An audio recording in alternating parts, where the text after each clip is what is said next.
செயற்குழு மற்றும் பொதுக்குழு நடைபெற்றது.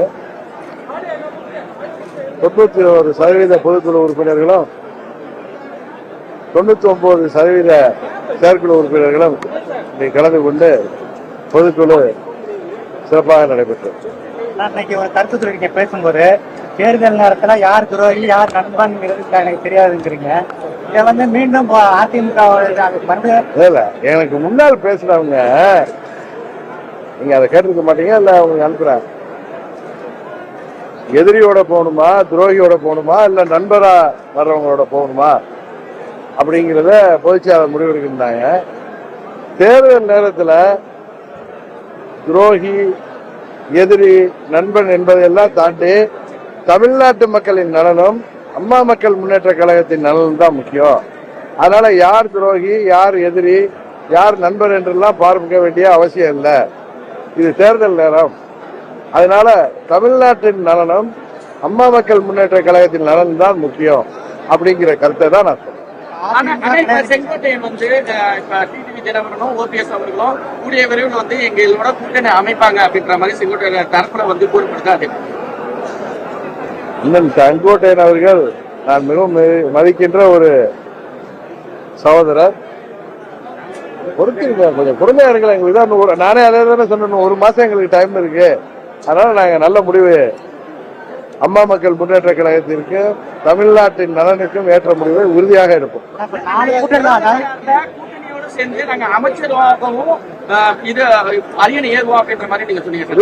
இந்த முறை எந்த கூட்டணி வெற்றி பெற்றாலும் கூட்டணி ஆட்சி அமைகின்ற ஒரு சூழ்நிலை தான் உருவாக இருக்கிறது. அந்த நாங்கள் வெற்றி பெற போகிற, நாங்கள் இடம்பெறுகிற கூட்டணி தான் உறுதியாக வெற்றி பெறும். அதுல கூட்டணியில நாங்கள் அமைச்சர்களாக வருகின்ற வாய்ப்பு இருக்கிறது. வாய்ப்பு இருக்கு, இரண்டாவதா விஜய் வாய்ப்பு இருக்கு, மூணாவதா எடப்பாடி லயோலா காலேஜ் 2017 டிசம்பர் மாதம் ஆர்கே நகர் தொகுதியில போட்டியிட்டப்ப அவர்கள் கருத்து கணிப்பெல்லாம் நான் பார்த்திருக்கேன். அதனால லயோலாவுடைய கருத்து கணிப்பை பற்றி நான் குறை சொல்லல, மற்ற கருத்து கணிப்புகளை பற்றி குறை சொல்லல. ஆனா 26 மே மாதம் தமிழ்நாட்டு மக்களின் கருத்து கணிப்பு என்னவென்று நீங்கள் பொறுத்திருந்து பாருங்கள். அது வரைக்கும் நீங்க பொறுமையாக இருக்கு. ஓய்வூதியம் இருக்கிறாங்க, ஆனா இடைநிலை ஆசிரியர்களா சத்துணவு பணியாளர், அங்கன்வாடி பணியாளர் ஆர்ப்பாட்டம் பண்ணிட்டு கிட்டத்தட்ட ஒரு மாசத்தோட தேர்தல் அறிவிப்பு இருக்கு. ஆல்மோஸ்ட் இந்த ஆட்சி ஒரு முடிவுக்கு வருகிற நேரத்தில் எப்படியோ அரசு ஊழியர்கள், ஆசிரியர்களுக்கான ஒரு எதிர்பார்ப்பு இந்த அரசாங்கம் நிறைவேற்றியிருக்கிறார்கள். சொல்லி அதே நேரத்தில் கிட்டத்தட்ட அந்த பென்ஷன் ஆணையத்திற்கு அரசாங்கம் இப்பொழுது அறிவித்ததை நிறைவேற்றுவதற்கே 13,000 கோடியும், ஒவ்வொரு ஆண்டும் 11,000 கோடியும் அதுக்காக நிதி ஒதுக்க வேண்டிய சூழ்நிலை இருக்கு. அவ்வளவு நிதியை எப்படி நிதி மேலாண்மை செய்ய போகிறார்கள் என்பது இந்த ஆட்சியாளர்கள் தொடர்ந்தாலும் சரி, புதிய ஆட்சியாளர்கள் வந்தாலும் அது எப்படி முடியும் என்பது பற்றி எனக்கு தெரியவில்லை. அதே நேரத்தில் அங்கன்வாடி ஊழியர்கள் இன்னைக்கு கூட பார்த்தா பகுதி நேர ஆசிரியர்கள் இன்னும் போராடிட்டு இருக்காங்க. இதெல்லாம் இந்த ஆட்சியாளர்கள் சரியாக செயல்படவில்லை என்றால் உறுதியாக இது அவர்களுக்கு எதிராக தமிழ்நாட்டு மக்கள் தீர்ப்பளிப்பார்கள் என்பதை தான் இது காட்டுகிறது. இந்த மாதத்துக்கு வரும் 2026 4 முனை போட்டி தான். ஒன்னு திமுக, அதிமுக, அதுக்கப்புறம் பாஜக கூட்டணி, நாம் தமிழர். 4 முனை கூட்டணி தான் இருக்கு. நீங்க திமுகவோட போக மாட்டேன்னு, அது மாதிரி பாஜகவோட போக மாட்டேங்க, நாம் தமிழர் போக மாட்டேங்க. இப்ப இருக்கிற தாவாக ஒண்ணுதான். நான் தான் சொன்னேன், எங்களுக்கு எதிரி என்று இந்த நேரத்தில் யாரையும் பார்க்க வேண்டிய அவசியம் இல்லை, துரோகி என்று யாரையும் பார்க்க வேண்டிய அவசியம் இல்லை, நண்பர் என்று யாரையும் பார்க்க வேண்டிய அவசியம் இல்லை. தமிழ்நாட்டு நலனும் அம்மா மக்கள் முன்னேற்ற கழகத்தின் நலனும் தான் முக்கியம். அதைத்தான் நாங்க பார்ப்போம்னு சொல்லிட்டேன். அதனால நாங்க இன்னும் முடிவெடுக்கலைங்கிறது உண்மை. இன்னொன்னு, நாங்க எந்த சமரசமும் செய்து கொள்ள மாட்டோம்னு சொல்லிட்டேன். உறுதியாக கூட்டணி ஆட்சி தான் அமையும். அதுவும் அம்மா மக்கள் முன்னேற்ற கழகம் இடம்பெற போகின்ற கூட்டணி தான் வெற்றி பெறப் போகிறது.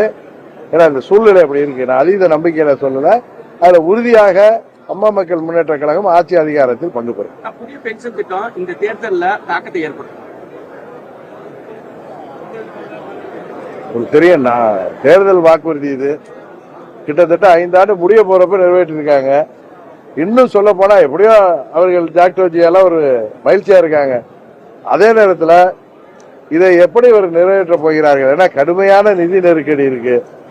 இன்னும் சொல்ல போனா இந்த பென்ஷன் திட்டத்திற்கு உடனடியாக 13,000 கோடி தமிழ்நாடு அரசாங்கம் ஒதுக்க வேண்டியிருக்கு. தொடர்ந்து 11,000 கோடி ஒவ்வொரு ஆண்டும் ஒதுக்க வேண்டியிருக்கு. இதை எப்படி சமாளிக்க போகிறார்கள் என்பது தெரியவில்லை. எதிர்கட்சியா இருக்கும்போது 5,000 ரூபாய் கொடுக்கணும் பொங்கலுக்கு அப்படின்னாரு. 3,000 வச்சிருக்காங்க. கடந்த ஆண்டுகள் எல்லாம் கொடுக்கவே இல்லை. ஆட்சிக்கு வர்றதுக்கு முன்னாடி ஆட்சிக்கு வர்றதுக்கு ஏதாவது பேசுவதா, ஆட்சிக்கு வந்த பிறகு மக்களை ஏமாற்றுவதும் தான் இவர்களுடைய நடவடிக்கையா இருக்கு. அதனால இதெல்லாம் மக்கள் பார்த்து கொண்டிருக்கிறார்கள். உறுதியாக அதற்கெல்லாம் தீர்ப்பை வழங்குவார்கள். அதிமுக எல்லாமே ஒன்றிணைந்து வெற்றி பெற்றலாம் அப்படின்னு சொல்லி பொதுமக்களோட கருத்தா இருக்கு. தனித்தனியா பிரிவு இருக்கிறதுனால வெற்றி வாங்கி கொண்டு அப்படின்னு சொல்றாங்க பொதுமக்கள். எங்கள் கூட்டணி நிலைப்பாடு என்ன என்பதை நீங்க உறுதியாக தெரிந்து கொள்வீர்கள். தமிழ்நாட்டு நலனிலும் அம்மா மக்கள் முன்னேற்ற கழகத்தின் நலனிலும் நாங்கள் கவனமாக இருந்து முடிவெடுப்போம். அமித்ஷா வருகை எப்படி பாக்குறீங்க? அமித்ஷா பாஜகவின் மாநில தலைவர் நயினா நாகேந்திரன் அவர்களுடைய சுற்றுப்பயண நிறைவு விழாவுக்கு நேற்று வந்திருந்தாரு. இன்றைக்கு கூட பொங்கல் விழாவில் கலந்துக்கிறாரு, கோயிலுக்கு செல்றாருங்கிறத நான் பார்த்தேன். யாரும் எதிரி இல்ல, யாரும் இது பண்ணிருக்கீங்க. பாதிமுக மீட்டிங் வாய்ப்பு இருக்கா? இல்ல சார், நான் தான் கிளிப்புள்ள மாதிரி எனக்கு முன்னால் பேசிய நிர்வாகிகள் பேசியதுக்கு நான் சொன்னேன், பேசுறாங்க நீங்க எதிரியோடா துரோகியோடா இல்ல நண்பர்களோடான்னு முடிவு செய்யணும் தலைவருக்கு அது அதிகாரம் சொன்னாங்க. நான் சொன்ன இந்த தேர்தலில் தமிழ்நாட்டு நலனும் அம்மா மக்கள் முன்னேற்ற கழகத்தின் நலன் தான் முக்கியம். அதனால துரோகி யாரு எதிரி யாரு நண்பர் யாருன்னா பார்க்க வேண்டிய அவசியம் இல்லை. தமிழ்நாட்டின் நலனையும் நமது கட்சியின் நலனையும் மனதில் கொண்டு முடிவெடுப்போம்னு சொன்னேன். அதை பற்றி தான் நாங்கள் எடுக்க போறோம். அதை பொறுத்து இருந்து பார்க்க. பல மூத்த நிர்வாகிகள் அரசியல் கட்சியினர் தாவேகாவை அணுகி பேச்சுவார்த்தையில ஈடுபடுறாங்க. அது தாவேகாவுக்கு எந்த அளவுக்கு பலத்தை ஏற்படுத்துது? பல மூத்த நிர்வாகிகள் எந்த மூத்த நிர்வாகி எந்த கட்சியோட மூத்த நிர்வாகி? எம்ஜிஆர் காலத்துல இருந்து இருக்காங்க. இப்ப தாவேகாவுக்கு போயிருக்காங்க. யாரு? ஜேடிடி பிரபாகர். அதனால அது அவருடைய விருப்பம், அவர் போயிருக்காரு. அதை பத்தி நான் என்ன கமெண்ட் சொல்லியிருக்காரு. இது எந்த அளவுக்கு பலமா இருக்கும் பலவீனமா இருக்கும்? அதை பத்தி எல்லாம் நீங்க தான் ஊடகத்தை சேர்ந்தவர்களா அரசியல் வல்லுநர்கள் தான் சொல்லணும். நான் ஒரு பார்வையாளர் எல்லாம் பாத்துக்கிட்டு இருக்கோம். அவ்வளவு நான் தான் பல முறை சொல்லிட்டேன். இனிமே திரும்ப திரும்ப அந்த பதில்களை சொல்ல வேணாம். ஏன்னா எனக்கு வாய் வலிக்குது அதுக்கு பதில் சொல்லி.